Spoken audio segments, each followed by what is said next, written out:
चर्चा नको, भाषण नको. अनेकदा मी आता टीव्ही चॅनल्स वाले दररोज अमित शाह साहेबांचं भाषण दाखवत आहे. चुन चुन के मारेंगे. कधी मारेंगे? आता डायलॉग बाजी बंद करा साहेब. लोकांचा जीव गेलेला आहे, आमच्या देशवासियांचा जीव गेलेला आहे. गाव शिर लागतं.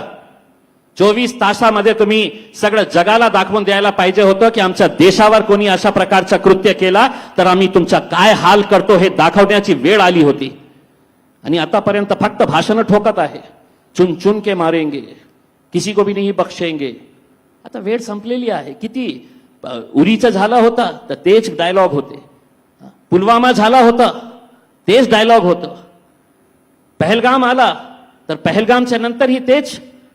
तुम्ही बहुतेक उरी आणि पुलवामाच्या नंतर काही कठोर कारवाई केली असती तर बहुतेक पहलगाम झालंच नसतं. ठीक आहे, आपण आशा करूया की येत्या काळात तुम्ही जसं म्हणताय तसं ठोस काहीतरी कारवाई होईलच.